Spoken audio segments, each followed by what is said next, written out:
Hi guys, this is Dan from Magic Pachinko with another short video on a vintage pachinko machine. This is not a restoration, this was a repair. I want to show you some things and give you some ideas of what not to do. When the customer called me with this machine, he described a problem that initially made no sense to me. But as we talked, then I kind of realized what was going on. What he was telling me is that the winning ball, was not making it to the seesaw. There is a plastic ramp. Any of the winning balls hit that ramp, run down, go right into the end of the seesaw tips, and the jackpot goes. And he said, that's not happening. The ball is dropping before it ever gets to the end of the seesaw. Okay, so he ended up being, well, he's not a local person, but he ended up dropping the machine off to me. And I started to play with it, and when I realized what he was talking about. So I'm going to try to zoom in here. Here's the seesaw, and the ramp, it runs right through this area, right in here internally. And there was actually a chunk of plastic that had broken out and was inside the case. Now, if you look here, you see how broken that case is. And if you look over here, it's been broken. So evidently what happened, I don't know what caused the initial failure of the machine or whatever, but something happened to the machine and it wasn't working. So someone tried to fix it on their own. And I believe you've heard me use the term pachinko ignorance before. Again, it's not an offensive term. It doesn't mean you're stupid. It just means that you are ignorant of enough information to know what you're doing when you work on a pachinko machine or try to buy one or try to sell one. It is what it is. So someone tried to get this cover off to be able to fix this. Unfortunately, these covers come off easily. There's not a lot of screws on them, but there are 3 screws on the back of this cover. And sometimes they glue this area in here to the back piece. So if you're not aware of that and you're simply trying to get this cover off, you're doing a lot of damage. So you can see where they stressed this plastic. They actually broke the plastic here. This got broken. Someone, I don't know if they ever got the cover off or not. So at any rate, this machine came to me, and I took the whole guts off, and I was able to get this cover off the right way. And inside of the guts was a piece of plastic about that long, and it fit right where the break in the ramp was. So Instaglue, good friend of Pachinko's, took care of that. So now I had the balls running all the way over to the seesaw. As I continued to look at this thing, I realized that the paper clip was going way too high and actually coming out of where it's supposed to be.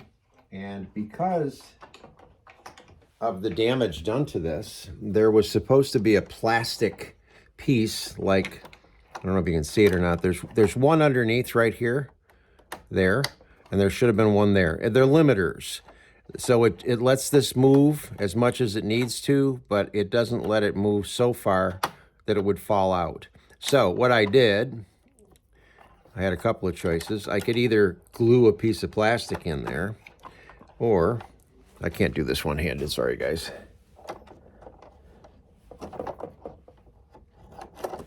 What I ended up doing is I simply drilled a hole in the plastic, ran a brass nail right into the board, so this becomes my limiter.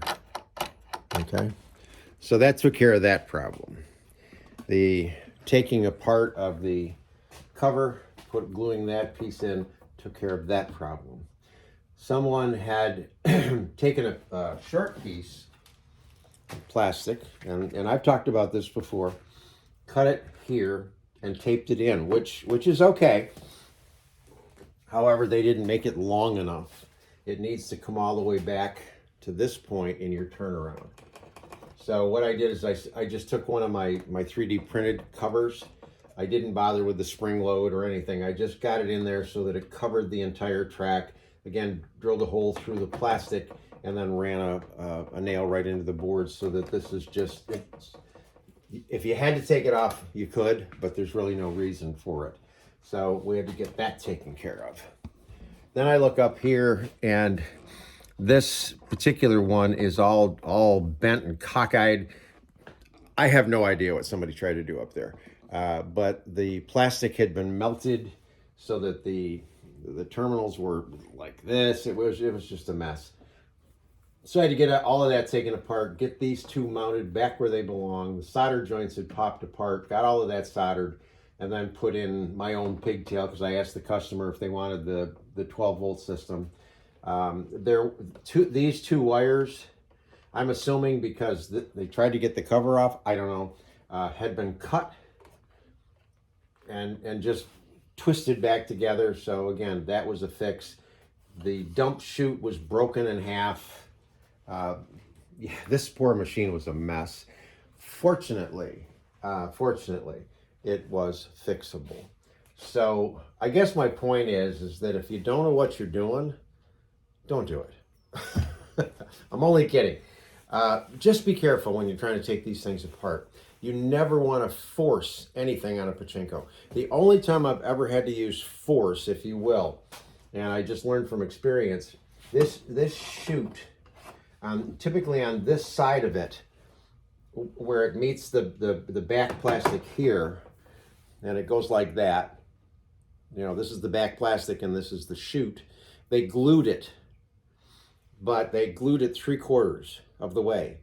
So once you get all the screws out and you can actually start to pull the cover away, you get in with a flat bladed screwdriver, and where it's only 3/4 glued, so you get under the quarter portion that's not glued, and you get the flat blade in there and you just start to gently pry.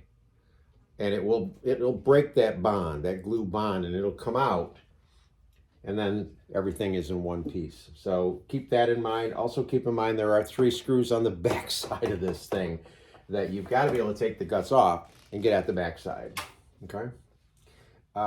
If you decide to tear one of these things apart and you run into problems, call me. Call me, text me, contact me somehow.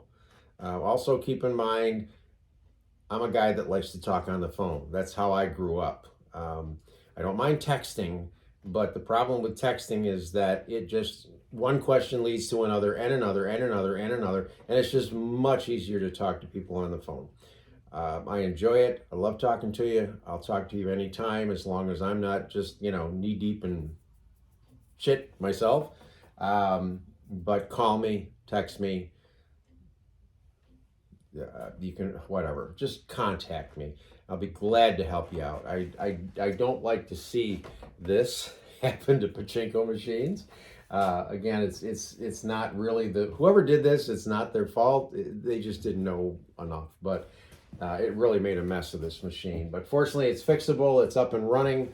I didn't do any restorative work on it, if you will. So no paint, no stickers, no cleaning of the playfield, all of that stuff. I mean, I did some minimal cleaning just because this was filthy. The only thing I did to this is I did add some spacers to the front to tip the machine back. It's not loaded now, so if it was, I'd show it to you. But it's got a really nice center of traction. I like it. The dragons, and you can put a ball straight in, or you can put a ball in from the side, and it'll wiggle the dragon's head, which is very cool. And then depending on where the ball drops down in, it'll drop straight through, or it'll open that tulip or open that tulip. And oddly enough, the tulip on the inside had a bend. It was bent, so when the ball couldn't drop down into the tulip from here because the side piece was bent in. So that easy fix, but you kind of wonder how that happened because the tulips are inside the machine. So this is a 1976 model, pretty machine, like them. Jackpot lights are over here. So with that said, give me a call if you need help.